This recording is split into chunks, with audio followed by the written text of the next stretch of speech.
Welcome, ladies and gentlemen. It's Thursday, March 22nd, 2012. I'm Aaron Dykes on this Infowars Nightly News as we get ready to come back to you live with the new, condensed, hard-hitting, powerful, revamped, redesigned Infowars Nightly News. It's going to be shorter and hard-hitting, but before we do that, we have a few more days of tooling around and getting things ready, but just wait. It's going to be great. It's going to be powerful. Now, on tonight's broadcast, we're going to bring you another replayed episode, another chosen, hard-hitting episode from our past run. This one is from November 28th, 2011, and Alex talks with not only Gerald Celente, who's an expert on the economic collapse, but also a victim of it on the heels of that MF Global scandal. Alex also talks with Dr. Clive Boddy, who has really profiled the business culture and their psychopathic tendencies. He's the author of the book, The Corporate Psychopath's Theory of the Global Financial Crisis. Then later, Alex is also going to get into the Newt World Order and all the ties that one Newt Gingrich has to the larger New World Order system, what a minion he's been for his lifetime of service to the New World Order in government, all the programs he's been part of, all the technocrats he played around with, all the anti-constitutional, unconstitutional programs he has backed and been a part of, all the little phrases he's thrown in his years as Speaker of the House and other powerful positions in Congress. Meanwhile, Alex is going to talk about the rise of technocrats in Europe as their crises somehow brings us to the conclusion that we can't be ruled by anyone we vote into power anymore. Now we have to have Bilderbergers like Mario Monti to come into a country like Italy and just rule it as an appointee from a technocratic point of view. And as Gerald Celente himself rightly says, a technocrat is nothing more than someone who knows how to cook the books on a computer. Okay? That's enough just for you to understand that concept. And it's not just Mario Monti, it's the people they're putting in Greece and all the countries that are about to unfold in the domino crisis that's still going on here in March in Europe, and it was going on back then in late November. Now, we're also going to talk about, as the Syria thing looks like it's about to go hot, how the U.S., how the Western forces, how NATO airlifted al-Qaeda from Libya, which should have been enough of a scandal, to Syria. The West airlifted al-Qaeda from Libya to Syria. First, they were our allies in ousting Gaddafi. Al-Qaeda, who we're all supposed to be afraid of and submit to the TSA because they might be somewhere in the midst, we give rides to al-Qaeda into Libya first till that destabilization op is done. Now we move them to Syria and we get ready for Iran and the wider war. What a great idea. Yeah, what a great thing in the news. And of course, Alex also profiles how the neocons have in general been in the process of regime change in the Middle East for more than 20 years. Going back to 1993, you have the testament of Wesley Clark, the general, who said he met with Paul Wolfowitz, and he then disclosed a hit list they had in the Middle East. It's the same old countries you know about. It was Iraq, it was Afghanistan, it was Libya, it was Syria, it was Iran. And they've hit all of them. There was a few others as well, but they've been very serious about that hit list. They thought at the time they might get it done in, say, 5 years at the beginning of the Bush administration. They didn't, but they still have the same hit list, don't they? Anyway, just some of the stuff you'll see on another powerful Infowars Nightly News episode until we come back, all with a fresh new start next week. Stay tuned, tell your friends, family, contacts, and consider supporting us financially. We do depend on that. You can subscribe and help us there at prisonplanet.tv, where you also get a lot of benefits as being a member, and you can share that password, too, with at least 5 other people. Just another way to spread the word. Thanks for watching, and stay tuned. We'll see you tomorrow and especially next week.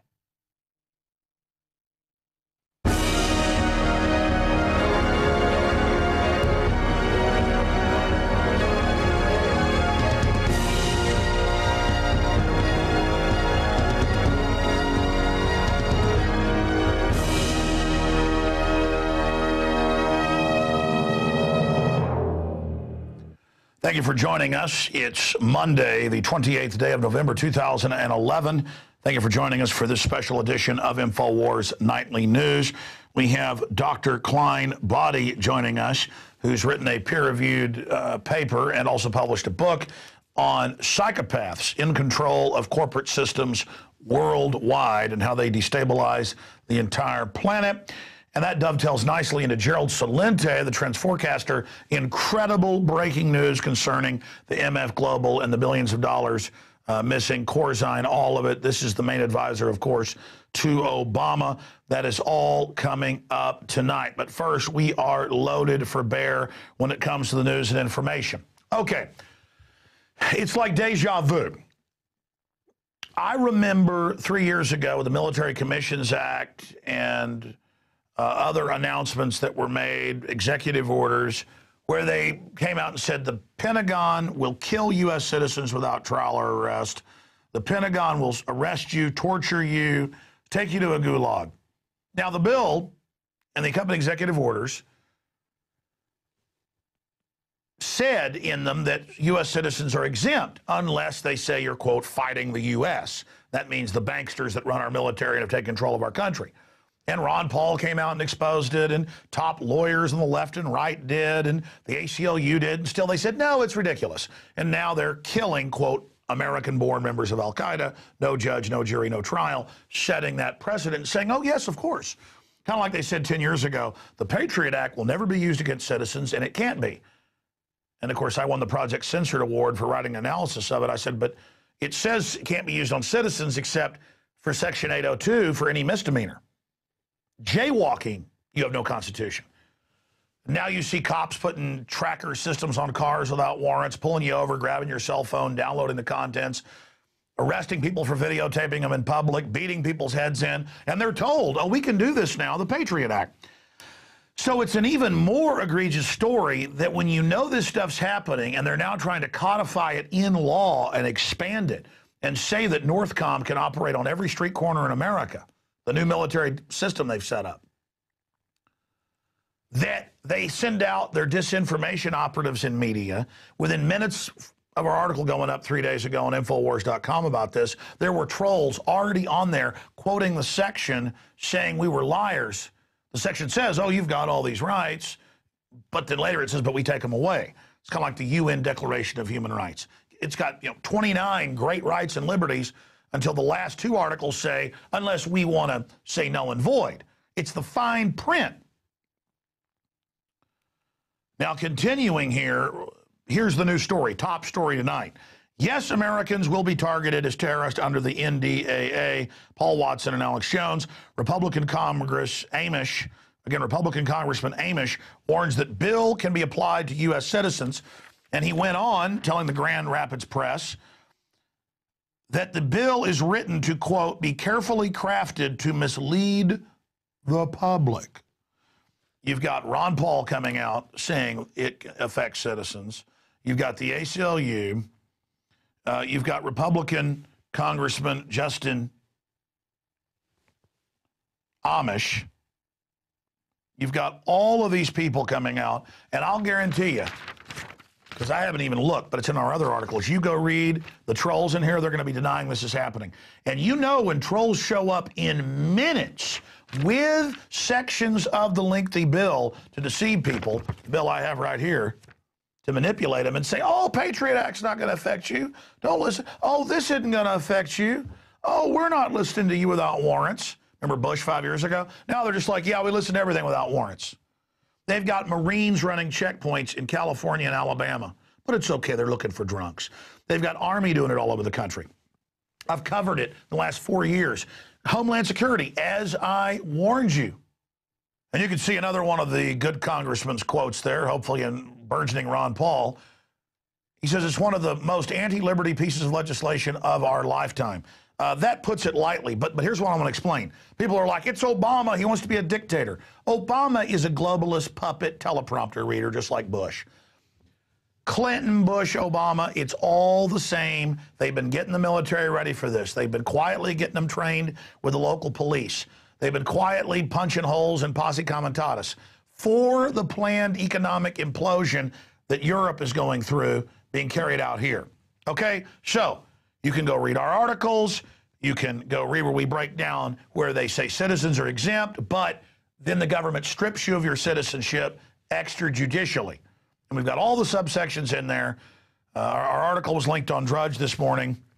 The first article we put out, Senate moves to allow military to intern Americans without trial.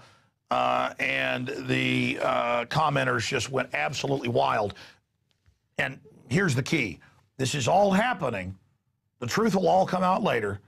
The trolls, the paid globalists, the Pentagon operatives on record are in overdrive right now because they're trying to pass this bill this week. Kind of like they passed legislation saying TSA is above the law and can fondle your children's genitals like Sandusky or something, but get away with it.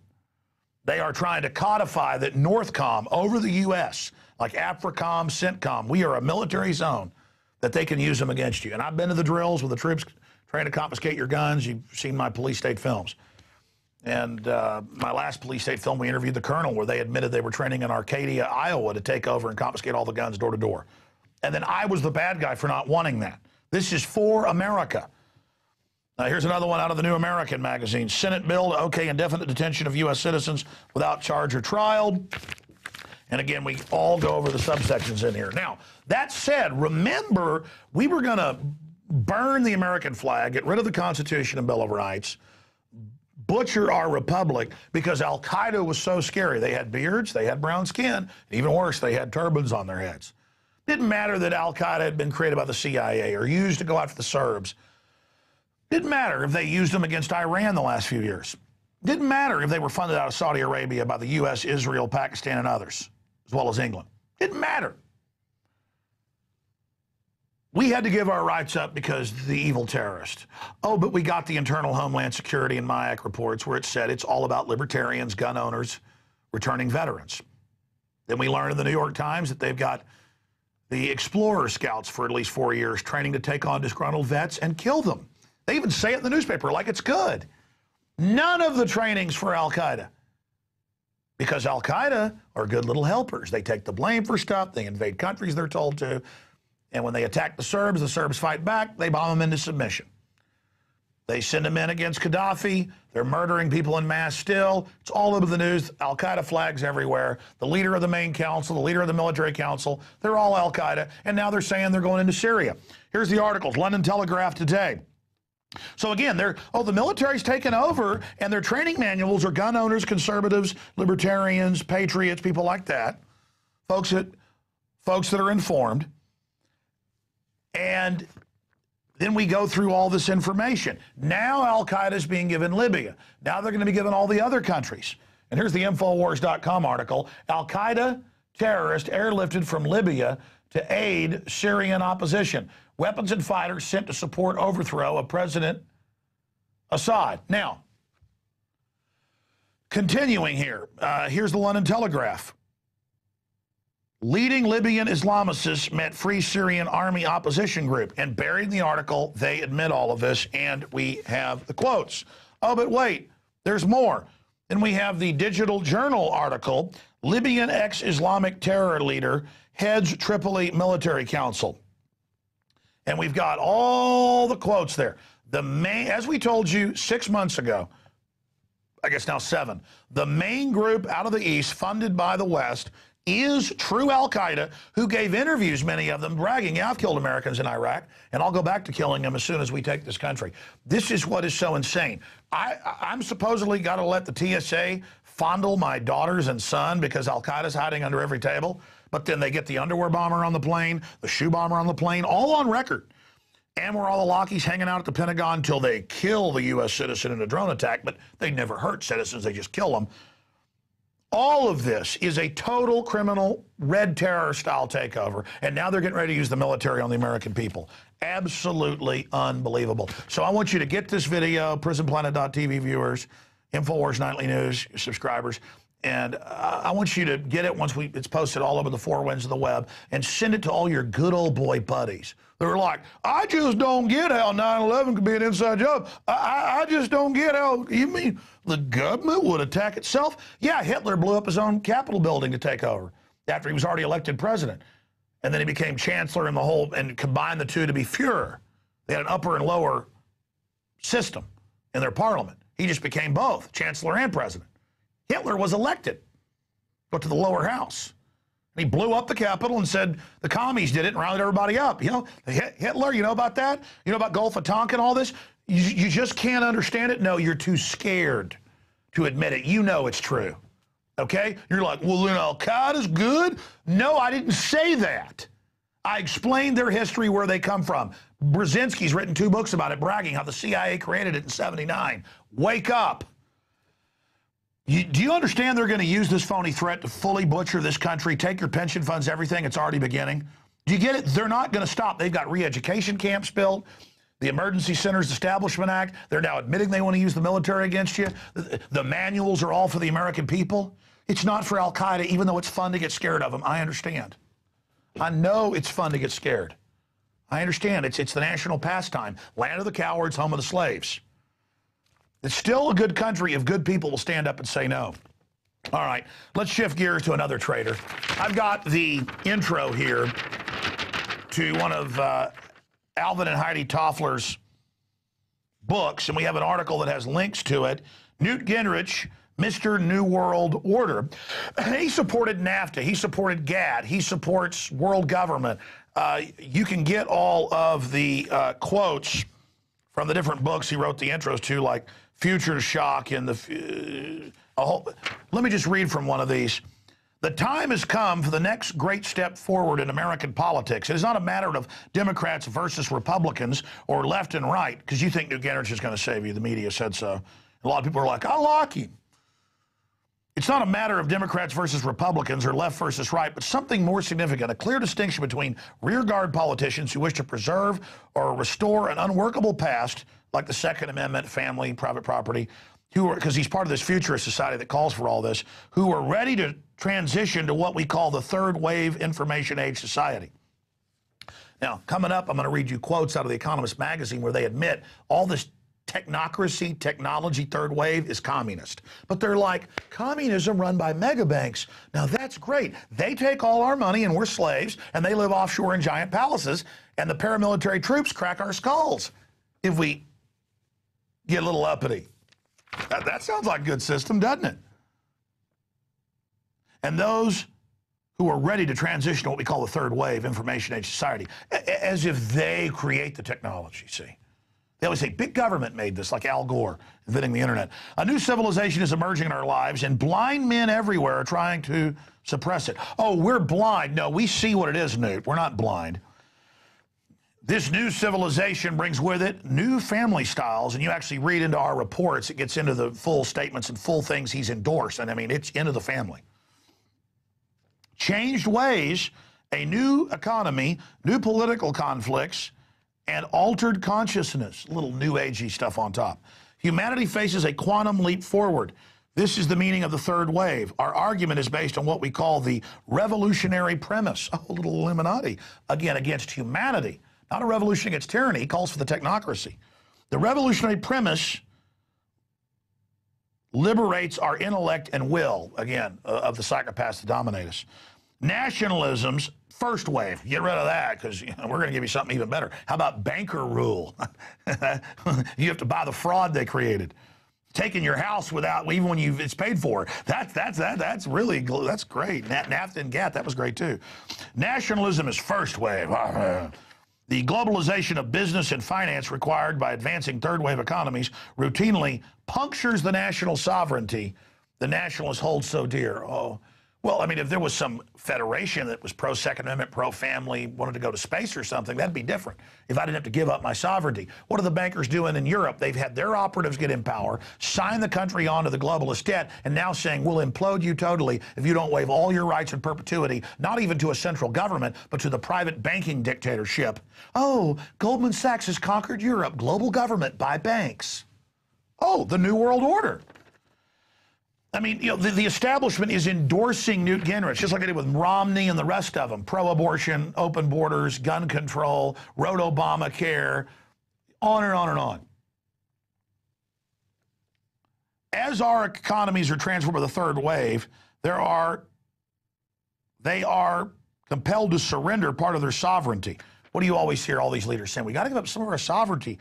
In globalism, yeah, things have gotten bad under it because you haven't given us enough power, enough bailouts. One more.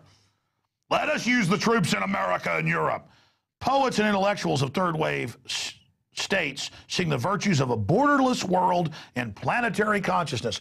Total new world order, borderless crime syndicates getting away with anything they want. Nations are firewalls against Hitler's, Stalin's, Mao's, and people like that. That's why you want countries, because there's always somewhere to run to. But not with one global, standardized, synchronized system.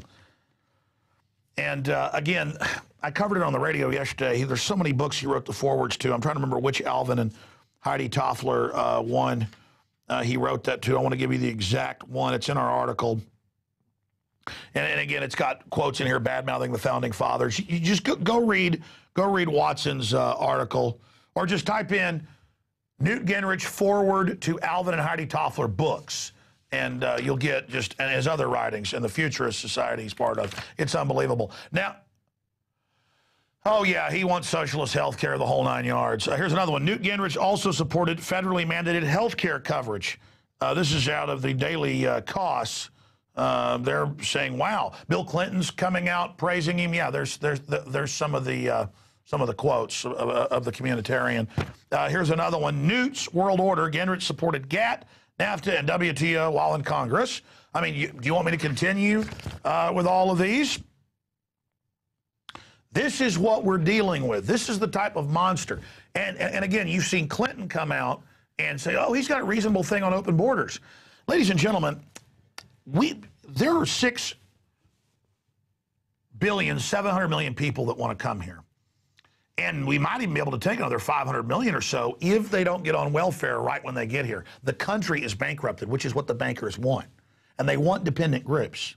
Do you understand this? Anything the globalists are for, I'm against. Gun control, open borders. You heard them. It's about lawlessness. It's not about building up China or Mexico. It's about driving everything down. And by the way, the jobs are even leaving Mexico now to China, where they have people jumping off their roofs, committing suicide so much they've got to put suicide nets around all the buildings. I mean, this is hell on earth, folks. Globalism isn't meant to empower. It's meant to enslave everyone to this globalist system. So I'm going to play you a clip. Which one do we have first? Him being endorsed by Clinton or the one with Nancy Pelosi? Yeah. First is Pelosi, then Bill Clinton endorsing him 3 days ago. Now, here's Nancy Pelosi with Newt Gingrich when they were trying to pass the carbon tax bill, federal home inspections, shutting down all our major factories, just devastating cutoff of our power. Here's Newt Gingrich endorsing this globalist operation. When China and 100+ other third world countries have to make zero cuts on their carbon dioxide, you think America's in a cardiac arrest now, you ain't seen nothing yet. And it shows how I hear all over neocon radio, Neil Borch, Rush Limbaugh, all of them. Newt Gingrich is great. Newt Gingrich is good. Folks, they've known about Gingrich and NAFTA and GATT and before that, gun control and weird Illuminati socialism and borderless planets and collectivism and the end of nation states and all the weird stuff he writes. And they're like, "Oh, he's so intellectual. He's so smart." And he sits up there with that smug, you-know-what-eating grin on his face of the psychopaths. That guy is such an enemy of this country. You people think you're going to get out of this with Newt Gingrich. I mean, give me Obama. He's horrible. He's evil. He's a teleprompter reader, but he's nothing compared to Gingrich. And Obama's worn out. Obama's exposed. They'll bring in this guy. This is Mr. False Flag right here. He loves to say, "Are you ready to lose a U.S. city if you don't give up all your rights?" He sits there and uses fear. He goes, "Oh, let me see how dumb the public is. Let me see how I can manipulate them." He is a traitor and an enemy of free humanity. That guy is a Lenin Stalin if he can get away with it. You ought to read his other quotes I covered in the show yesterday about power and seething and his global takeover. They go, "Oh, you're a psychopath control freak?" But again, he's just a ringer probably for Obama, though. But a lot of people, Joseph Curl at the Washington Times wrote a good article about it. Is Obama trying to lose? You know, maybe they want Newt Gingrich. Maybe they want to give him all this power. All right, I'm going too long here. Let's just go to these clips here of the liberals endorsing him. And and they're not even liberals, the fake fascist, the fake liberals who are really fascist, they're all running to support him. That's who they want right now. Is it because he's a ringer or because they know it'll continue the agenda? Now, here is just more of the scumbag Newt Gingrich. We don't always see eye to eye, do we, Newt? No, but we do agree Our country must take action to address climate change. We need cleaner forms of energy, and we need them fast. If enough of us demand action from our leaders, we can spark the innovation we need. Even Bill Clinton, rather, is pouring in on the praise for Gingrich's thoughtful approach to immigration. Take a listen. He thinks about this stuff all the time. He's articulate, and he tries to think of a conservative version of an idea that will solve a legitimate problem. And it just goes on and on. You can find the full interview. It just goes on and on. You can watch the full ads. That's when they were trying to pass it. I mean, I read that bill. We covered it. The climate system wasn't just that. It was a total federal takeover. They don't care. They just signed executive orders and are moving forward. Folks, this country's got cancer. You better wake up. Continuing, going back to the Middle East, North Africa, neocons planned regime change throughout the Middle East and North Africa 20 years ago. Let me just go back to Gingrich for a minute. Please get this video out. The information you just saw. Please get it out to everybody. Warn these poor, sick, bamboozled people that follow the Republican leadership who demonize Ron Paul. Please, all the fools that worshipped Obama who are now apologizing to me, good. At least you woke up. But we don't have time to be conned again and again. Gingrich and Obama, they're all evil. But Gingrich is an actual Illuminist operative. I mean, that guy is a demon. He had a wife dying of cancer, and he came in and talked crap to her and divorced her as she was dying, as she begged him. He's a papa psycho. Those of us that have feeling need to stand up against these dark ones. I'm telling you. Folks, we're going to beat them, though, because we had the jump on them historically. They're going to bring the tyranny in, but that's when the victory starts, because people aren't going to wake up till it gets really bad. You think what you've seen so far is an awakening? This is only the beginning. And you people, I wish we could stop it before it gets 100 times worse, but at least in the darkest hour, we're going to beat these people. When you realize you got nothing left to lose with them. Whew, man. Oh, man. Nothing like a Nelly fat-ass psycho demon. I'm sorry. I just...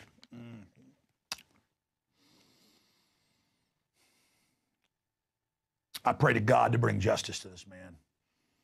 I'll say that right now. I pray to God to bring justice to this person. I don't pray for God to have somebody do something to Gingrich. I pray that God open up his eyes and make him humble. All right, I'm done talking about that little sissy. All right. Ugh. How could you take America and want to destroy it and bring in evil and re-education and break up families? I mean, he's just a scumbag. Another scumbag, that Barney Frank stepped down today. Barney Frank. I'm going to talk about him coming up in a moment. Another sack of pus. Man. I get so angry, I can hardly continue here. There's a big article breaking down all the admissions they planned all this decades ago. It's all staged. And Al-Qaeda's their excuse to go into the countries when they actually use Al-Qaeda to overthrow them. And hell, land of the slave, home of the cowards, they love it. Okay, continuing here. We've got a Wesley Clark clip where he was talking about how this was planned a long time ago. And Pakistan's, of course, completely freaking out right now. Before we go to this Wesley Clark clip, they're having their military bases bombed by NATO as the globalists prepare to start war with them. Let's go ahead and go to that clip of Wesley Clark. Here it is. He pulled up a piece of paper off his desk. He said, I just got this memo from the Secretary of Defense's office. It says we're going to attack and destroy the governments in 7 countries in 5 years. We're going to start with Iraq, and then we're going to move to Syria, Lebanon, Libya, Somalia, Sudan, and Iran.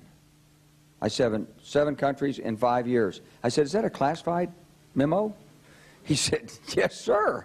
I said, well, don't show it to me. He was about to show it to me. He said, because I want to talk about it. And I sat on this information for a long time, for about 6 or 8 months. I was so stunned by this, I couldn't begin to talk about it. And I couldn't believe it would really be true, but that's actually what happened. It's funny, open source general, you should know, that was the former head of the major NATO operation in Serbia, you should know was the Israeli plan in 82 and 84 and adopted as the war plan after 1991. That's how we knew in Obama deception that Libya was next. People are like, how are we always so accurate? Because we've got a stinking roadmap. I mean, it's so you go to a play and, oh, up next is this scene. I mean, it's not rocket science. Let's get into the Euro. One of the big writers over at the Financial Times of London has predicted that the Eurozone has 10 days left at most if total power isn't given to the banksters, who engineered the crisis, of course. And I thought I would just look at this Economist magazine. Rob Jacobson likes to read it, and I like to read it as well. It's kind of the globalist, thinly veiled propaganda. But they're pretty honest in here, and I've got some of the quotes in here in an article titled, "Minds Like Machines, Governments by Experts Sound Tempting, Especially in a Crisis. It Can Work." So they go on to say, it can work. This is really good. And then they go on to say, just like Newt Gingrich always talks about technocracy and technology, that's what Lenin did. Technocracy was once a communist idea. Oh, really? Borderless systems, the end of the family? Really? You mean government-forced health care, where they also control health care that Gingrich endorses? You mean it's communist? I thought that was just over in Russia. Technocracy was once a communist idea. With the proletariat in power, administration can be left to experts. Technocracy and autocracy have been natural bedfellows. Oh, autocracy. And Time Magazine, Newsweek, get rid of the Constitution. It's the problem. No, getting rid of the Constitution allowed this to now happen. Technocrats rule big chunks of public life. Central bankers are one example. Oh, look, in the article, it just goes through here. In fact, I've even got it highlighted here in my article, my little copy. Oh, they do run it. And I've literally seen hundreds of articles last month going, it's a banker coup. They're going to have a world government. They just got the idea. The bankers are going to have a world government, and they're going to have tax enforcers that run your country, and your country will have no sovereignty anymore. It'll all be run by them. They don't add the people that set it all up, the fraud, and put their people in over your government. It's a espionage, infiltrator takeover through financial fraud. But that's okay, because if you got a big heart, you're for it. You're for open borders so the globalists can just get rid of all your countries. If you got a big heart. And it goes on, even highly political governments set up independent or bipartisan panels to make difficult decisions. So we don't need Congress to do those bills anymore. They have a super committee, such as closing military bases. I told you that commission would fail, because when it fails, then they just automatically do whatever they want. It's all lies. Such as closing military bases, setting electronic boundaries, or making spending cuts so you can pay all the money to the bankers. They create independent agencies to run everything from healthcare to education. Oh, yes, they're very independent, filled with the corporate cronies. They create independent agencies to run everything from healthcare to education. They put outside experts in top jobs. Yeah, the Goldman Sachs people in every position, such as the economist Larry Summers in the Clinton and Obama administrations. Oh, he's independent, got rid of Glass-Steagall to do all this. I mean, this is like saying they hired Joseph Goebbels to be independent in the trial and prosecute Hitler. They hired Mrs. Santa Claus to prosecute Mr. Claus because she's independent. They hired Santa Claus's son because he has nothing to do with Santa Claus. I mean, just and intellectuals think they read The Economist. They get it, and oh God, I'm going to repeat this around at the corporate meeting and sound really smart. I'm so smart, it's just incredible. Okay, I just can't take it anymore. But we're still the bad people because we predicted everything that happened with precision. It's those crazies that think there's going to be a global government run by international bankers. The crazy ones that, yeah, aren't they? They're so bad. They're going to cause violence in America. Whatever, you're the ones murdering people all over the world. Al-Qaeda's being put in power everywhere. And I'm like, hey, these government manuals don't talk about Al-Qaeda. It's all about arresting gun owners. Shut up, traitor. Shut up, anti-American. I thought America was about land and family and guns. I wanted to be free. I just wanted to be left alone. Shut up.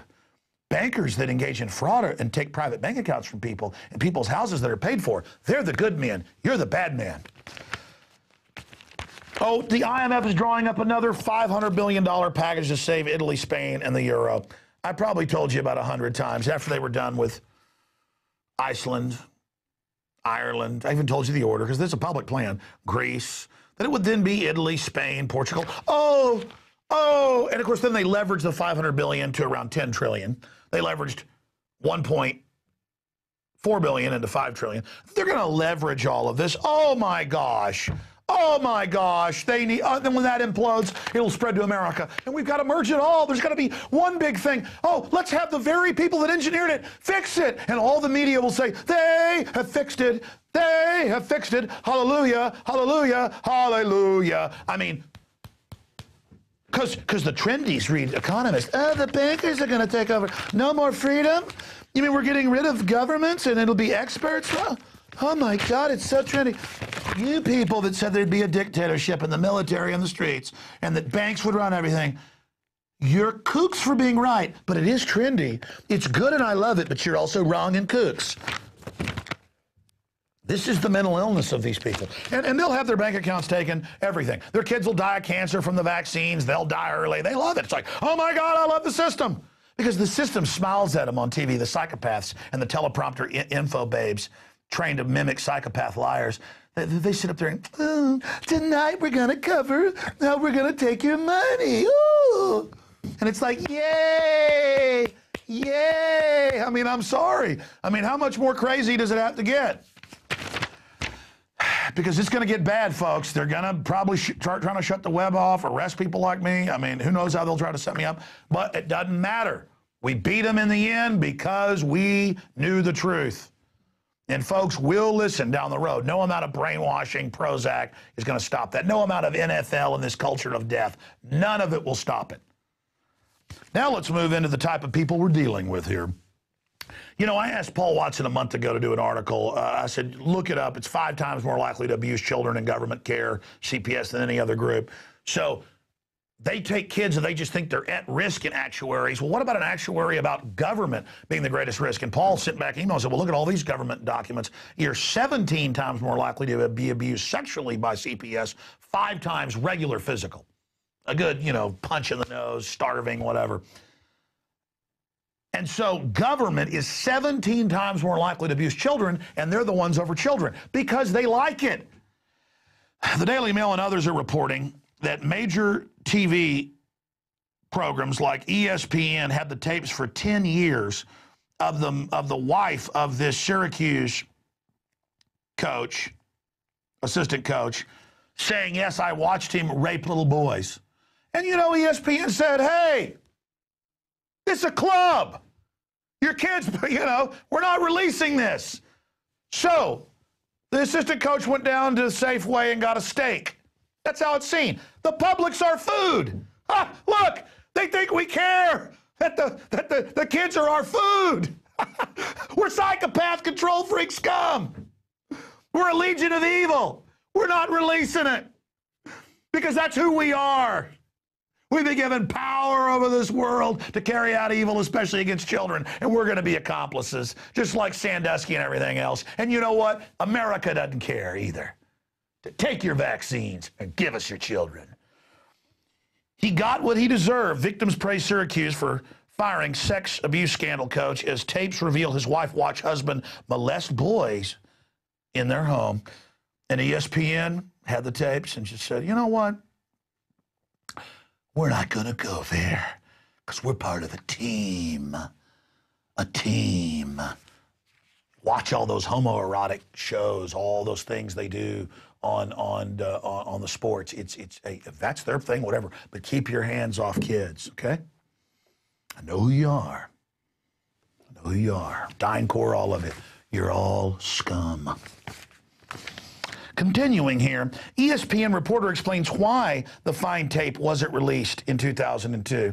Oh, you know, and why not? DynCorp Halliburton run this stuff worldwide. Comes out in Congress, nothing's done. Why not? Those of us that don't want to hurt children are the bad people in the land of hell. In an insane culture, those that are good are the bad people. And you've got to learn that. You are the hunted ones. You are the bad people. All right, we're going to go to break and come back with the major news reports and a new peer-reviewed paper, The Corporate Psychopath Theory of the Global Financial Crisis. And then Gerald Celente is coming up. Great job to the crew so far. Please, I hope this isn't pearls before swine. Do you realize how powerful this info is? I'll tell you like it is. We can beat these people, but you've got to admit how bad they are. Okay? It's the only way to beat them. You've got to admit how rotten we've gotten and how pathetic we've gotten if we're ever going to dig out of this. Because you think it's bad now. These teams of psychos are getting ready to do a major blitz on us all. They've got it all lined up, all ready. They've been poisoning our food and water for a while, and we're in a red level emergency. And as the professor is about to tell you, they're even going to destroy their own system. They cannot help it. They're cancer. They're not winning as they run through the body. They're destroying the host. We'll be right back. It's Infowars Nightly News. If you believe in this information, please be sure and support the broadcast by subscribing. The 15-day free trial ends in 3 days. If you believe in this information and want to support its viral spread, go to the Infowars store at Infowars.com. We've got the new G.I. Joe Infowars t-shirts. We've got the incredible Pro Pure gravity-fed filters available at Infowars.com in the store. We've got a new DVD, Scientists Under Attack, the Don't Tread on Me flag. We've got all sorts of different bumper stickers to help spread the rebellion virally. It's all there. Wristbands, citizen rule books in every order. Order online at Infowars.com today. The water filters, the canteens. It's all there. Infowars.com.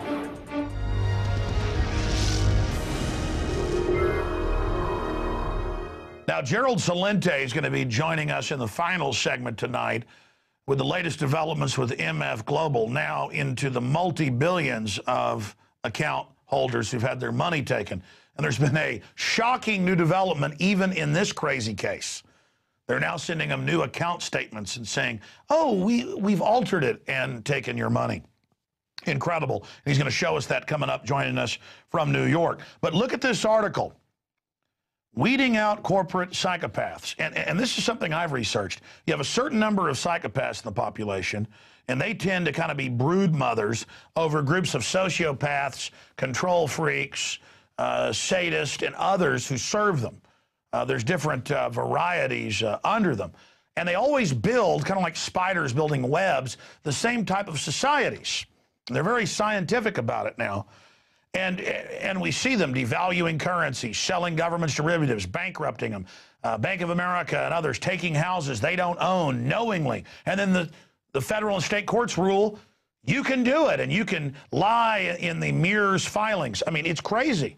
But Hitler, Stalin, Mao, Nero, the list goes on and on. This is the norm when good people don't recognize it. But this guy has really researched, and I don't want to go over his lengthy bio. He's lived in Australia, Asia, all over the world. He is Dr. Clive Boddy, research academic. And, of course, he's been at Middlesex University and Lincoln Universities and just involved in a lot of deep research into toxic leadership, corporate psychopaths, and more, and how that influences organizational outcomes. And just amazing insight. So I'm going to try to give him the floor and break down his peer-reviewed paper titled The Corporate Psychopath's Theory of the Global Financial Crisis. Details of how highly placed psychopaths in the banking sector may have nearly brought down the world economic system through their inherent inability to care about the consequences of their actions. Actually, a lot of them have a thrill. Look at the beautiful colors of blood, basically. And from my research in their own documents, it's actually a plan, order out of chaos. They wreck it, then pose as saviors, and use the corporate whore media to never point that out. But again, a professor, Dr. Clive Boddy, joins us. Sir, thank you for coming on with us. Where are you exactly joining us from Skype tonight? Well, at the moment, I'm based in Cambridge in the UK, so I'm at home. Well, it's awesome to have you here with us. Okay, you've got the floor. You got 10 minutes to explain to people your paper, the theory. Hopefully it's online so people can read it, because it doesn't sound like a theory to me. The sun comes up in the morning, and you know, that's basically what your basic thesis says to me. Well, so far it's just a theory. I've researched the effects of corporate psychopaths on various aspects of managerial behavior, and everything points in the same direction, more or less. So I've looked at conflict and bullying, corporate social responsibility, job satisfaction, workload, withdrawal from the organization, organizational constraints and productivity, and organizational commitment to employees. And corporate psychopaths have a statistically significant and quite major effect in all those areas, some more than others. And for example, in my research, I estimate that about a quarter of all bullying is accounted for by the presence of corporate psychopaths, who only represent, as you've just said, 1% of the population. So the theory is, if you move on from the research that we have done, that there are a number of theories about what they might also be doing that is relevant to today's economic environment. There's three related theories in this respect. There's a theory that they are attracted to certain organizations more than others because they want the power and money and prestige that are only to be found in those organizations. And obviously, the financial services sector is one of those organizations where relatively large financial rewards can be gained. Police, military, anything that has university heads carrying out their pedophile operations, they want that power because it also gives them protection, doesn't it? Well, yeah, I mean, those are different types of psychopaths I think you're talking about. My interest is primarily in those who are after money and power rather than control of other people and violence, which might be attracted to different kinds of organizations. Sure, but the power to tax, the power to devalue currency, that's one of the most ultimate forms of violence. But, but you're the expert in this area, but please continue. Yeah, at the same time as that, there's the theory that as organizations have become less and less bureaucratic, less hierarchical, much more influenced by constant change and turnover of personnel, the opportunities for psychopaths to enter those organizations and, more importantly, to remain unnoticed, because people don't really get to know each other over long periods of time anymore in the workplace, gives them the opportunity to enter, not become noticed, and slowly to move up the corporate hierarchy until they attain the positions of power and influence that they're after. And then, after that, they work to their own advantage, not to the advantage of the company that employs them. And that's the key difference, I think, between them and normal employees or the rest of us. So you're saying they'll gut the company in a year just so they get a $50 million bonus, even though it destroys even the long-term profitability? Well, they would if they had the chance, yeah. I think that's pretty certain. Please continue, then. Yeah. And so another thing that people sort of struggle with is, because they're 1% of the population, people think they can't have much influence. But if you imagine a corporate hierarchical structure, the more up the hierarchy they go, and there is weak evidence to show that they're more to be found at the top of organizations than at the bottom. So the higher up they go, the more influence they have to those around them. And they have a toxic influence by example. So people follow their ethics, they follow their style, and they affect the corporate culture of the whole organization in an ethically downwards direction, leading to consequences that people do things when they are around a psychopath that they wouldn't normally do.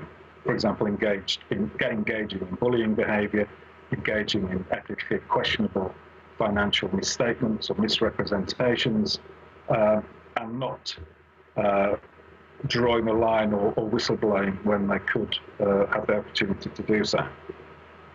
Wow. Now, where can we read your paper? Is it publicly out there on the web? No, it was published in the Journal of Business Ethics, which is a leading business and ethics journal. And it's also been published in a book that came out of mine called Corporate Psychopaths, Organizational Destroyers. And I think that's available through most website bookshops. Oh, good. I want to read that, because from my research, just in the field, studying different types of psychopaths, the really high IQ ones, they know how to recruit different types of people: the mercenary class, sociopaths, other psychopaths. Though sometimes they're intimidated by those and worried. And it's kind of like Stalin emptying out all the prisons with the murderers and rapists and making them the heads of his secret police regionally, because he knew they'd get the job done. I mean, I think throughout history we really see manifestations of this over and over again. Well, yeah, as you say, I think there are certain characters in history who certainly seem to have pronounced psychopathic tendencies. And I mean, the examples you've given of people who have killed or millions of civilians without blinking an eyelid or losing a night's sleep over it. We've been slow to realize, or academia and psychologists have been slow to realize, that not all psychopaths are those violent criminal psychopaths. And some prefer the much more easy life of a corporate executive, where they can, even if they're found out in terms of their fraudulent or embezzling or misrepresentation activities, the punishments they get are relatively light and easy compared to their more criminal brethren. Is the global corporate structure, from your research, I mean, are they aware of this? I mean, hopefully your book, or because from my research, it's like there's mega psychopath families that actually interbreed and you know, have those ruthless tendencies. That may not be all pure psychopaths, but you know, have those tendencies, and that they know they're actually trying to recruit the ruthless person. But I think what you're getting at, I haven't read your book yet, I read the articles about it, is that they're even destabilizing the power structures own systems and combines and companies because they're not company men. So in a way, it's almost like sabotaging the globalist-owned system. Well, yeah, I mean, in many ways, they are the unacceptable face of capitalism. They go too far in the pursuit of their own self-interest, to the extent of destroying the very environment that's given them the opportunity in the first place. So I think it's in everybody's interest, from the top right to the bottom, from the bottom right to the top, I should say, to identify and monitor these people to make sure the damage they do isn't on too wide a scale to put right. Dr. Clive Boddy is our guest. What got you interested in this? I mean, how long have you been researching this? And if you were talking to a group of academics and had, you know, 3-4 minutes to kind of break down the core research on psychopaths in corporate world? Well, I've been researching it since 2005 now at Curtin University in Australia, and then back here in Nottingham Business School in the UK, which I've just left, just because it's too far away from where I live. The key thing about psychopaths is to realize is they've got absolutely no conscience, and therefore there isn't a good side of them to appeal to. There isn't a moral side of them to appeal to. They'll do whatever it takes to get what they want. So totally ruthless, totally without emotion, totally self-centered. And that means they'll commit things like, well, the theory is they'll commit things like fraud and embezzlement whenever they get the chance. There's, again, like the corporate psychopaths theory of the global financial crisis, the link between fraud and psychopaths isn't proven yet. It's just a theory, but it's a very logical. But there is almost a fearlessness associated, because it's not just they don't care, they're also pretty reckless sometimes. Yeah, they have a relative lack of, well, because they have a relative lack of emotion, they have therefore a relative lack of fear. And for example, if you caught them lying, they wouldn't be flustered or bothered by it. They'd just carry on with another lie that covers up the first one. Whereas you or I would be embarrassed and stumble over our words and things like that. Well, you know, Doc, I've got some research just from watching people and studying history. It's not just that, quote, good people are goody two-shoes and have this conscience and feel bad. It's that it's almost, to use a gross analogy, like kids peeing in the public pool. At a certain point, if everybody's peeing in the pool, it makes the pool not a good place to swim anymore. And so it's just a basic human instinct to build up the tribe, build up civilization. It's normal, good, decent people who are honorable that help build civilization. And that it's the parasite psychopaths and their minions, control freaks and others, that always kind of make up their legions, who are the bane of humanity. And I think for human development, the key is to recognize the psychopath and their henchmen, the sociopaths. What's your take on that? Well, yeah, you've sort of portrayed them as monsters, and in many ways they are. But the key thing about them is when you meet them, they come across as almost better than everybody else. More charming, more sophisticated, more presentable. And so they make you feel as if you've just met your next best friend. And therefore, they wheedle their way into your lives. And by the time that you realize who they really are, the destruction has already been done. And you're usually the worse off for it, either financially or emotionally or both. So there's the silver tongue associated with the psychopath. With corporate psychopaths, certainly, and to some extent with criminal psychopaths as well, because Robert Hare's work shows they can talk their way out of, when they're talking to parole boards, for example, they can present as if they're a very reformed character. You know, they're born-again Christians, or they're discovered spirituality, or they've turned a new leaf, they've seen the error of their ways, and they'll say whatever they can or whatever they need to get themselves out of the pickle that they're in at that particular time. So they'll tell you what you want to hear. Well, my concern is the reign of the psychopath, and we've seen it throughout history. Obviously, Hitler and things like that is about to be upon us, because these corporate psychopaths have now gotten their people in almost every global management position. And that's how they can just now basically do anything. And civilization is about to basically, if this whole New World Order, as they call it, is built, and I know you've managed major market research growth companies around the world. You've probably run into quite a few of them. We're about to experience the high-tech world of the psychopath, and people don't wake up to this danger. How do people, again, find your book? Give us the title and any other tidbits in closing you'd like to give us. Yeah, the book is this one. It's called Corporate Psychopaths, Organizational Destroyers. You can find it on most e-commerce sites, I think, or Amazon, for example. It's an academic book, so it's published by Palgrave Macmillan, or you could find it in academic bookshops.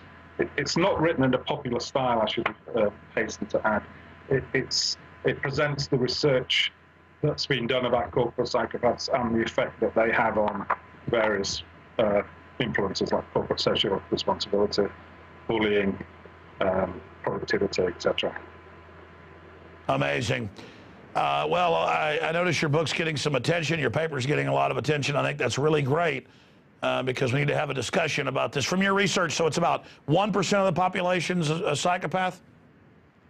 Yeah, I'm taking Hare's figure. I mean, Robert Hare is the authority on yeah. What about sociopaths? 1 out of 20?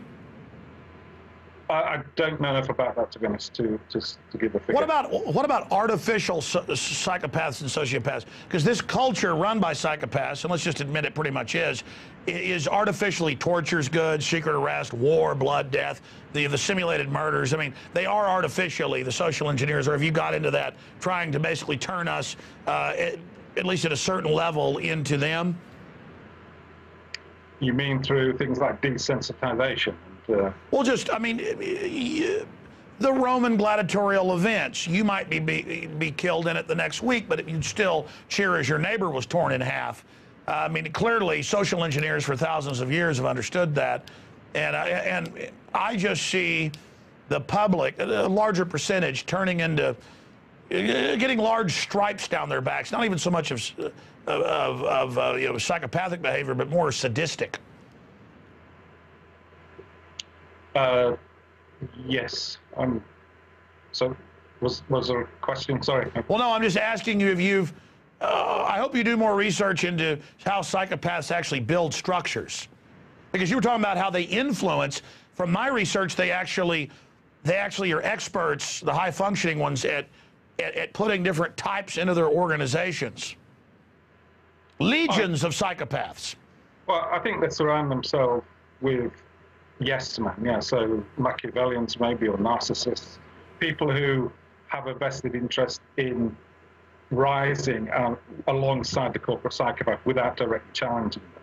So they'll go along for the ride in order to gain the financial benefits that go with that.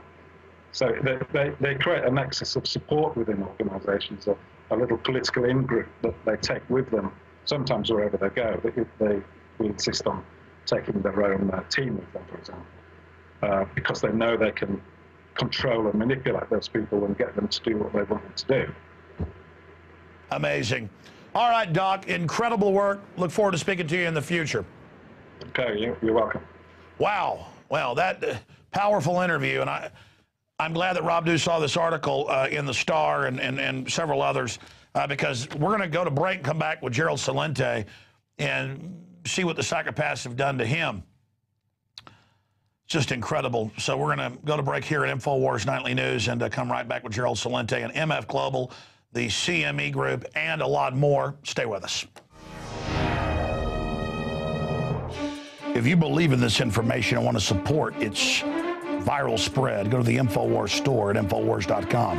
We've got the new G.I. Joe Infowars t-shirts. We've got the incredible Pro Pure gravity-fed filters available at Infowars.com in the store. We've got a new DVD, Scientists Under Attack, the Don't Tread on Me flag. We've got all sorts of different bumper stickers to help spread the rebellion virally. It's all there, wristbands, citizen rule books in every order. Order online at Infowars.com today. The water filters, the canteens, it's all there. Infowars.com.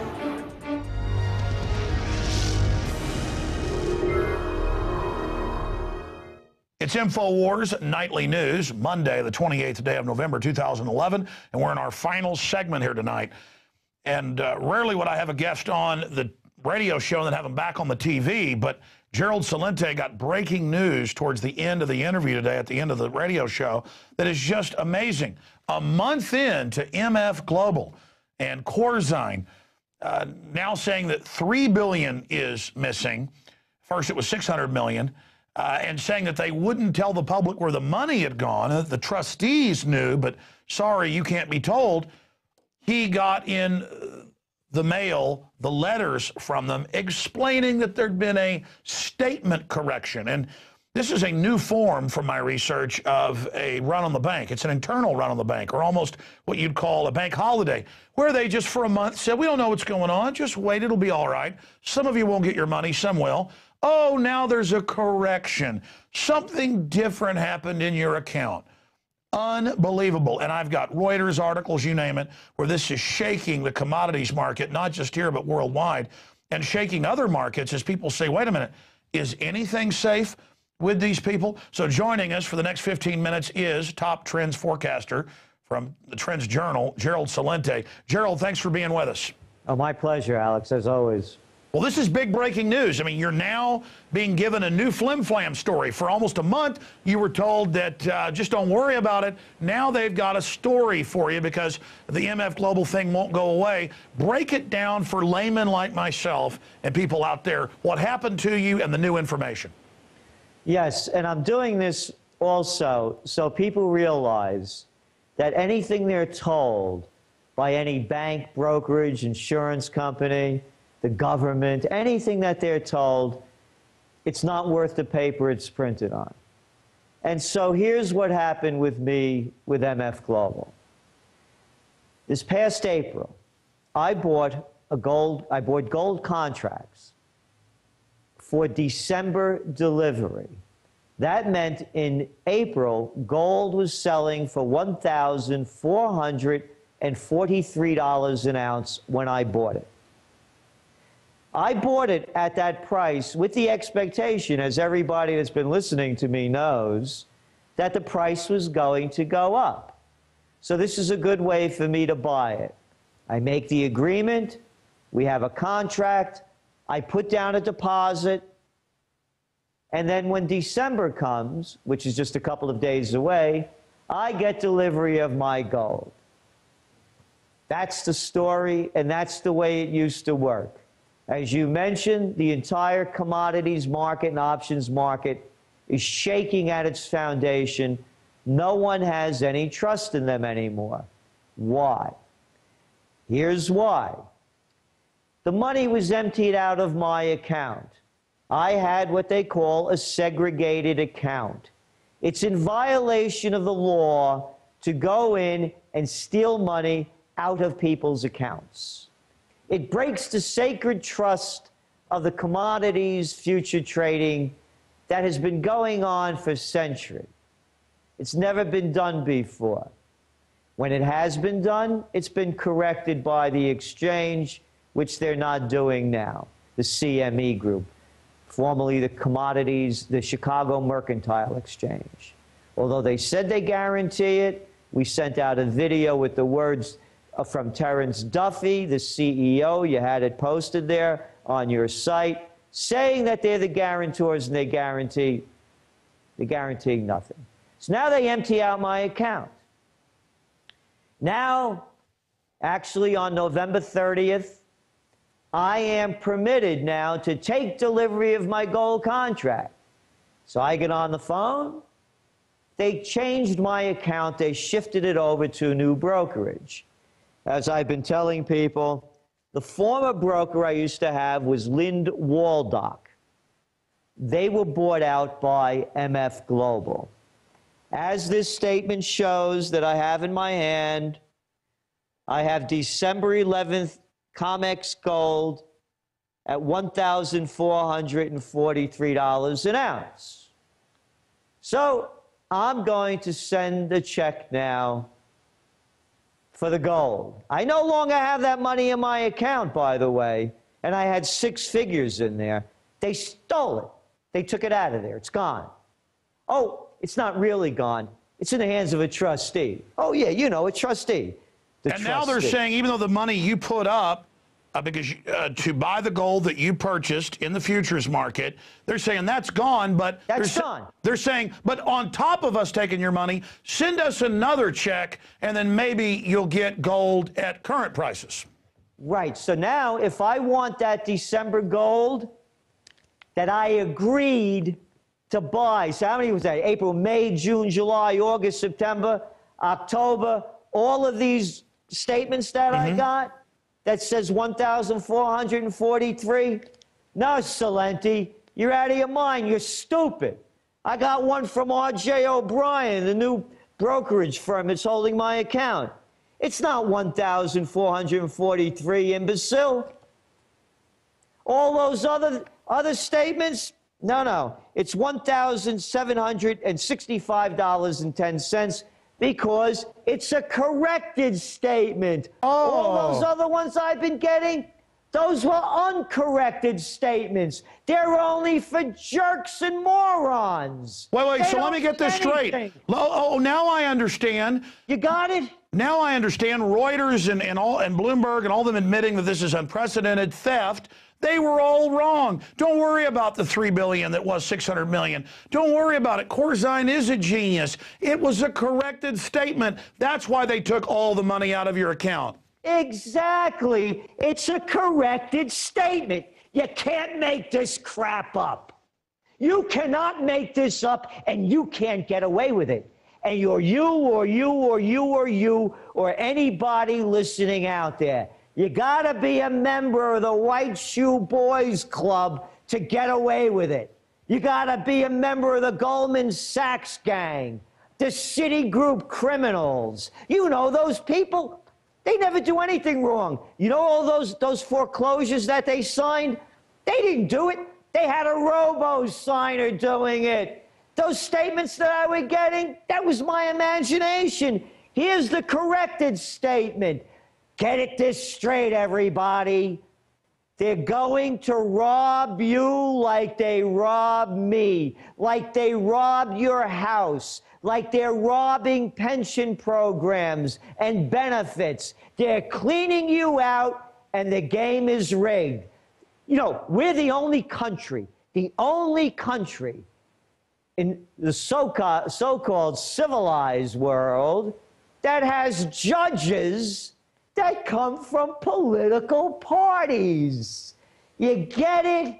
Political parties. The Gambinos, the Bananas, Dutch Schultz, Meyer Lansky, Judge this and that. They're all members of the party. It's the Communist Party, but no. We got to give it its right name. Communists, they had the illusion that everybody shared. Let's call this what it is. Fascism, the merger of state and corporate powers. The judges are in cahoots with the crooks. They stole my money and 30,000 plus other people's, and they're going to get yours. This whole thing is collapsing, but don't worry, when you have nothing left, You'll get a corrected statement. Oh. And everything will be fine. Well, let's expand on that. It came out even on CNN that Bank of America was taking houses that had been bought in cash a decade before, that they never even owned a piece of with fraudulent derivatives, and they still go and take them, and the courts let them. And it's come out that the state courts and federal courts are ruling, hey, you know what? It's okay you robo-signed on hundreds of thousands. It's okay you went into court and took houses that you didn't owe that weren't even in trouble. And it's okay that you sold to each other the same house 10, 15, 20 times in derivatives. It's now reached total la-la land, and they've done this to you. Gerald, where do you go from here, A? And then, B, what effects do you think this is going to have on global markets? I mean, doesn't this signify a new level in fraud and corruption?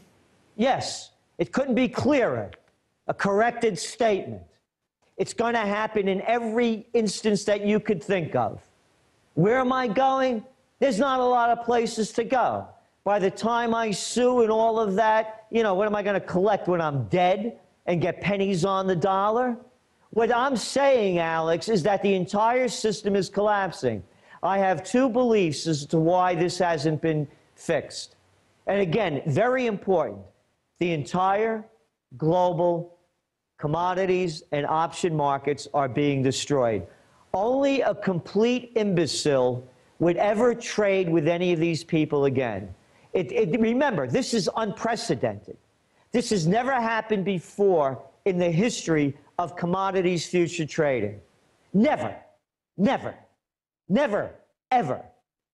And I'm saying that because, number one, either Terry Duffy, the head of the Chicago Mercantile Exchange, the CME, or is it the Chicago Mafia Enterprise?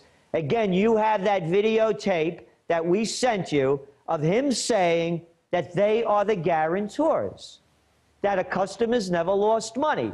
Hey, Terry boy, I've lost a bundle and you keep taking more from me. So who's going to trust these guys? Number one, so the whole system's collapsing. That's happening now over in the commodities sector. Bam! You see what's going on over there in Europe? They just downgraded Belgians' creditworthiness. You know why? Because they're bailing out a big bank, Dexia, French-Belgian bank, another group. And again, I got to use the right language here, excuse me. Another loan shark. It's costing the Belgian people 15% of their GDP to bail this bank out. They don't have the money. There's no money out there. So the CME group either doesn't have the $100 billion that they said that they have as collateral because they can't come up with, at first it was $700 million, or they don't have the gold. And I believe it's a combination of the two. Exactly, but Gerald, and you predicted this, many others did in the last year, that they were going to have problems. But the fact that the system wouldn't even come up with it, as you pointed, there's been problems before, but the system always pays the money out because it will destroy the confidence. You talked last week with me about the tens of billions of dollars that they admit in the news of people pulling out and farmers pulling out. So this is definitely costing these people a lot of money. And I think loan sharks is too nice a term. You bail out the bankers themselves, and then they take your country over because you've signed on to their debt. Or they just come in and buy up brokerage firms and then take the money out. I mean, that's worse than loan sharking. That's mean to loan sharks. This is just out and out robbery, but because it's done, like you said, in a white shoe boy way, of through processes and stress tests and the enlightened ones, it's okay somehow. Oh yeah, look, I called the broker. So what kind of baloney is this? Oh, you don't understand what happened. No, you don't understand. Let me make this really clear. I have a contract that says I bought this stuff at $1,443 an ounce. And you send me this crap? What am I, a moron? Tell it to your kid. Don't tell it to me. I want to talk to your boss. Well, you're going to hear the same thing. What, am I going to hear another lie? Another lie? Where's the prostitutes? Where's the fourth estate? They're pleading the fifth. Nobody will go after the CME group. Oh, by the way, check it out, Alex. Check it out. In Illinois, you know, that wonderful state where the Chicago machine is there. The CME group. You can't make this stuff up. They're asking for $100 million tax break because of all the jobs that they create. And what a wonderful organization it is. And now those politicians are going to be voting on it in a few days. So after they take your money, then they take the taxpayers' money and give it to Terry Duffy and the Chicago Mafia enterprise. Incredible. Gerald, again, they're now saying it's over $3 billion. It was, you know, $600 million, 1.2, $3 billion, growing. And it does signal a new time when they just now say, well, we've corrected your account. At first they admitted, yeah, we took it, we were going to find it. Now it's like, we found it. It was a little exchange problem, all because Corzine bet 40-1 on those European bonds. But that's okay, because we can just take Salente's money. I mean, they are biting off more than they can chew. They are going a mile too far.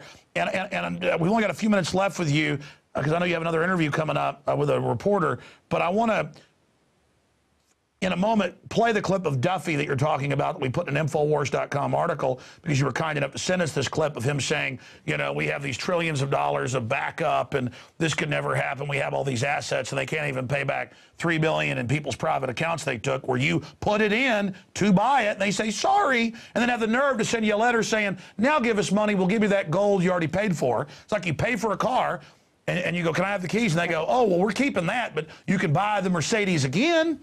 Or you can buy the the Ford again, and then they have the prostitutes and trolls say, well, that's what you get when you buy something in the market. You know, that's not fraud, because Corzine did it, and he's one of the anointed ones. But here's a letter I got.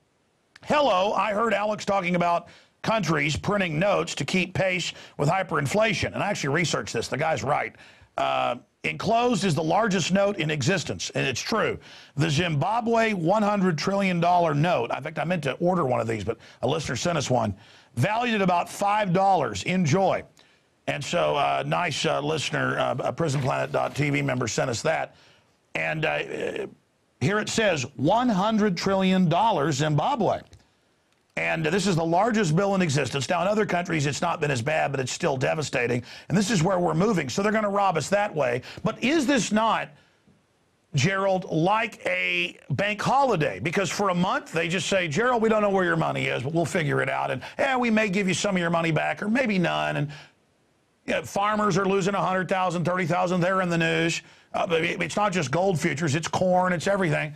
And now they just going to, you know what, we're just going to issue them statements saying it's corrected. But not only are they going to keep all your money you put in when you made the bet right with your money, your purchase, now they're going to send you another bill saying pay for it again. So in closing, what's this going to do to the markets? What are we going to look like in 6 months? What does this signify, and what do you think about the $100 trillion situation? Because when is that real bank holiday going to come? When they close the banks for a week or maybe a month, and then they tell you, oh, by the way, the dollar's been cut in half again. We're not just going to slowly devalue it. And that's the way it is, suckers.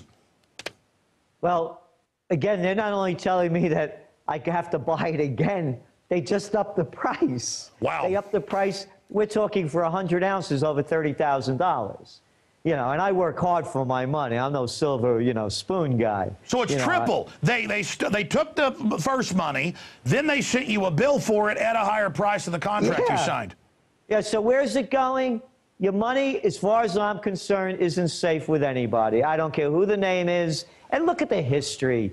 You know, the Goldman Sachs gang, the Merrill Lynch mob, the Lehman boys. How many more times do you have to see yourself getting screwed before you know you're getting screwed? Final point. And again, I played it safe, and I got shafted. Yeah, you were getting physical delivery. Yes, I believe that the crash is going to come sometime early in 2012. After they sucker everybody into spending the money that they don't have, on the Christmas holidays. I believe it with all my heart because I believed it was going to happen under Obama in 2009. And then I was doing research and I saw Corzine, Joe Biden talking to Corzine, telling him that they were thinking of a bank holiday in 2009. It's there for everybody to watch. Go to YouTube, Biden, Corzine, it's there. And I believe that with Europe unraveling the way it is, with the problems that China is going to be facing, with the intractable problems we have in the United States, they're not going to be able to solve these problems, and they're not going to be able to cover it up anymore. The MF Global is a harbinger, and everybody should understand it. This is not an isolated incident. How many more do you have to back up to see it happen? Remember Washington Mutual. How about Wachovia? Remember IndyMac. You go around the world, Anglo-Irish, Dexia, one after another. And let's go back briefly. Come and go. Let's go back briefly because I know you got to go here. Gerald, 2 weeks ago you said that when they first took the money out of your account that was in there for months, paid for, delivery, you bought it at $1,400, went up to $1,700, you did great, made a good decision, it's paid for. They take it, and without even telling you your money's gone, they call up and go, there's no money now in your position. You know, they're claiming you basically got to buy this. And I think that's the next shoe. They're not only saying, okay, we got it for your delivery, they're now probably going to sue you and say, yeah, we took your money, now you got to buy it, not just for what your contract said, but for even more. No, they won't be able to do that. What they do is they just close your positions out, as they did with my other ones, because I wouldn't come up with another margin call. So they emptied out my account, said I had no money in it, and then closed out my other positions. And I had enough money left to cover this one, just the margin. So no, they just close you out. Incredible, absolutely incredible.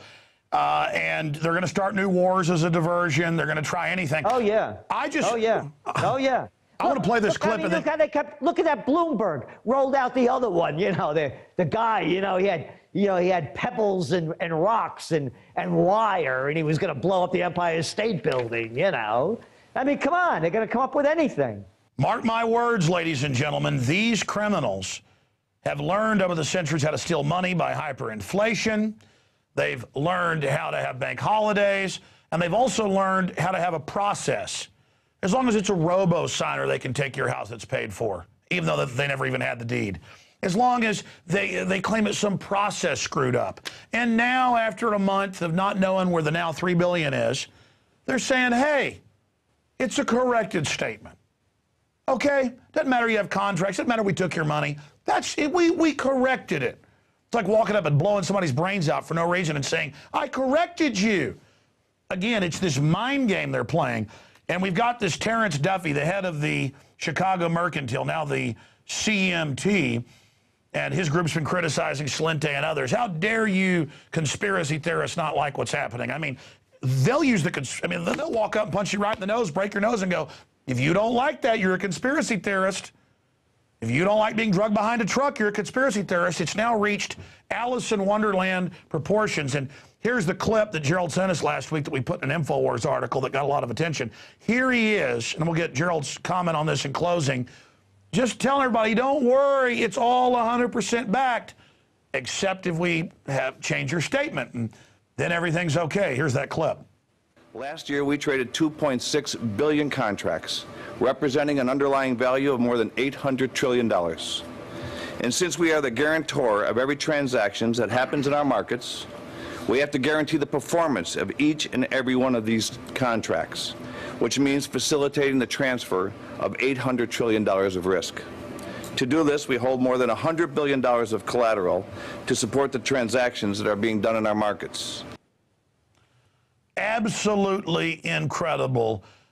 Gerald, in closing, 2 minutes, break down what we just saw there. I mean, you look at that video, they look like something out of a Goodfellas TV show or something.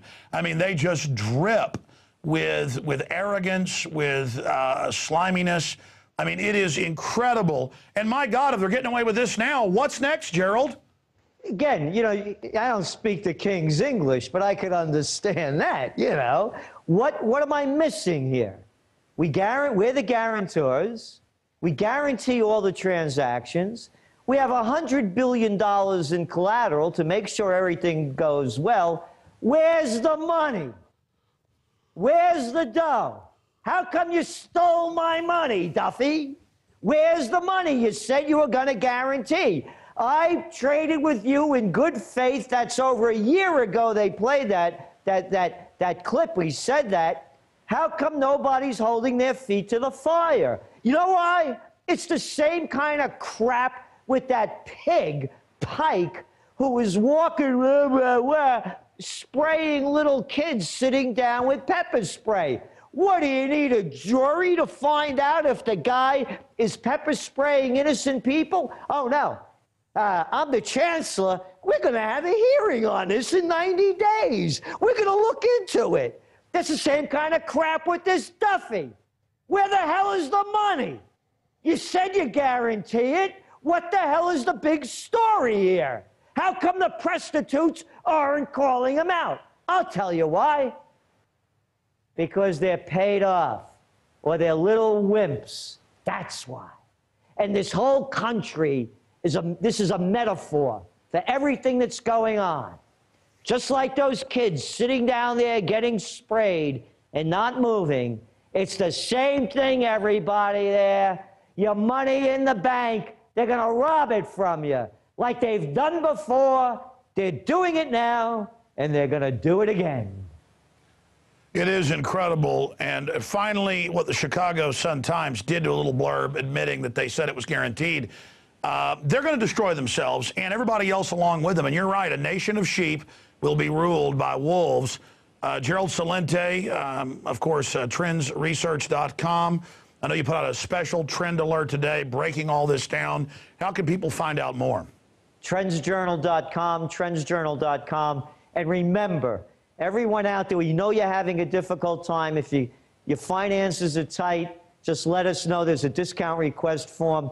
We want to prepare you for what's going to happen ahead. Because if you listen to the prostitutes to lead you, boy, you better be ready for what's coming up in the new year. Because I've been in this business 30 years, Alex, and I've never been more worried than I am now. Yeah, you've been investing in those futures for, you said, since the 70s, and now the 78. My first buy of gold was $187.50 an ounce. Unbelievable. They're definitely getting reckless, and their chutzpah is going to run out. I want to mention this quickly, Alex, if we have time. This is not a gold bubble in my belief. As I mentioned, I've been buying gold since then. I went through the bubble of the 1980s. This is a very different time. Back then, there was no China. There was no Russia in the markets. There was the Soviet Union, and the Chinese still had rickshaws. There was no globalization. There wasn't a meltdown all over Europe. There wasn't the euro. It's a whole different time. Everybody I know in Greece, in Italy, all the people that I know, they're all getting their money out of the bank, and a lot of them are buying gold. This isn't the bubble that they want you to believe it is, because they want you to buy into their cheap money, their paper money that isn't worth the so they can steal it and devalue it and screw you 700 ways. You got it. Well, Gerald, at least we're here as a testament to who the real criminals are. And it's incredible you've been predicting they'd steal accounts, but not your brokerage where you're trying to, you've already paid for it. And then they sent you a corrected statement. My God, it's unbelievable. Gerald Celente, thank you so much. We'll continue to check in with you. Thanks for spending time with us. Hey, thank you. Wow, folks. I mean, it is so incredible to see this, continue to unfold. Just absolutely makes my head spin. Well, that's it for Infowars Nightly News. Lord willing, we'll be back here tomorrow night, 7 o'clock Central. I want to thank all the PrisonPlanet.tv subscribers. You pay the way for the millions of people that watch this on YouTube and Blip TV and all the other BitTorrents and systems that are out there. They're moving towards internet censorship right now and internet kill switches and talking about copyright this, that, shut down free speech, no due process. It's on. The crooks have done it all. And you notice they got the main Wall Street sharks always lobbying for middle-class tax increases because they siphon it all off and steal it through bailouts and through government investments. and then they get all the tax incentives and tax breaks like Gerald mentioned. They're a bunch of crooks. It's called the New World Order, and it's the enemy. It's a new type of tyranny, and people better learn to recognize it. Every generation thinks they're fighting the last tyranny, Hitler, Stalin, Mao. No, it's come dressed up as a bunch of white shoe boys, as Gerald Celente has said. Again, Infowars.com is our website. TrendsResearch.com is their website. Be sure and check them both out because the system is scared to death. And we're taking a risk here going head up against these criminals because we know in the final equation, the greatest risk is not standing up to these bullies. You can also subscribe. Got a few days left of the 15-day free trial at prisonplanet.tv or InfoWarsNews.com. I'm Alex Jones signing off from the front lines of the InfoWar. Great job, supporters, and great job to that crew out there. All right, folks, Infowars Nightly News is over, but there was one question I forgot to ask the good doctor who's written the big peer-reviewed white paper on psychopaths. And, Doc, I wanted to ask you, from your research, what percentage of high-level Fortune 500 leaders are psychopaths if you had to dead reckon? The nearest estimate for corporate leadership, it seems to be around 3.5%. So if it's 1% of the general population, it seems to go up to about 3%, 3.5%. But the evidence for that is relatively weak so far. People are still working on that around the world. Interesting. Do you see the worm turning on this? I mean, do you see this as a problem? Is it getting worse? Is it getting better? Their exposure, is that helping? It doesn't seem to be getting better as far as I can see. I mean, the only way it's getting better is that the public is gradually becoming aware of this as a problem. And sooner or later there will be a call for screening of these people so that they don't get to the positions where they are now. Interesting. Dr. Clive Boddy, Professor, thank you so much. Good luck with the book. Well, folks, it's kind of like Ferris Bueller's Day Off. At the end of the credits, there's a little something extra. We do that sometimes. Thanks to Gerald Celente, the crew, the doc for joining us, everybody. We'll see you back tomorrow night, 7 o'clock Central.